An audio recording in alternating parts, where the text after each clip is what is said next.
رات میں ایک سادات خاندان کے نوجوان فوت ہو گئے.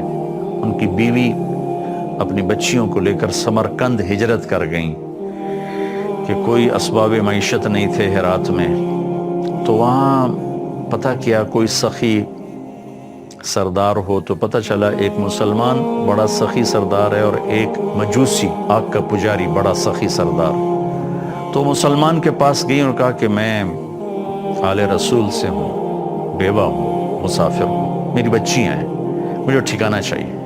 اس نے کہا کوئی تیرے پاس سند دلیل؟ وہ کہنے لگے میں پردیسی کہاں سے لاؤں سند دلیل؟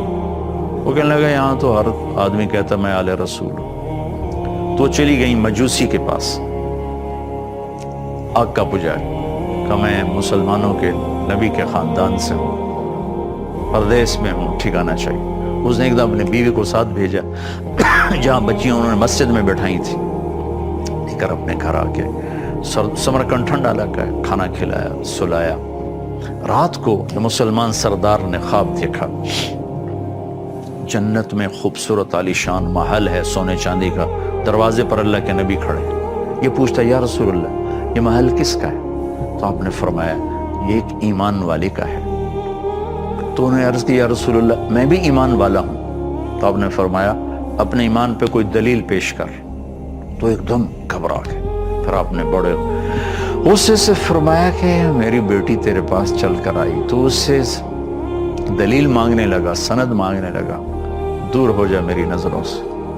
اس کی آنکھ کھلی تو اس کی چیخ و پکار، وہ کہاں گئی وہ عورت، وہ بچیوں والی کہاں گئی؟ پتہ چلا کہ وہ تو لے گیا آگ کا پجاری.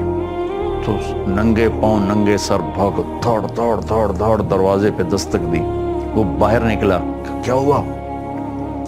کہا وہ خاتون اپنی بچیوں سمیت مجھے واپس کرو، وہ ہماری مہمان ہے. کہا حضور یہ سودا نہیں ہو سکتا.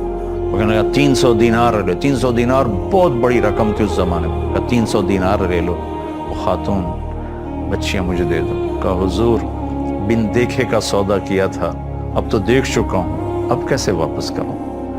آپ نے خواب دیکھا، میں نے بھی خواب دیکھا. جب آپ کو ڈانٹ پڑ رہی تھی خواب میں بھی اسی خواب میں موجود تھا. پھر آپ میری طرف متوجہ فرمایا کہ تو نے میری بچی کو ٹھکانہ دیا.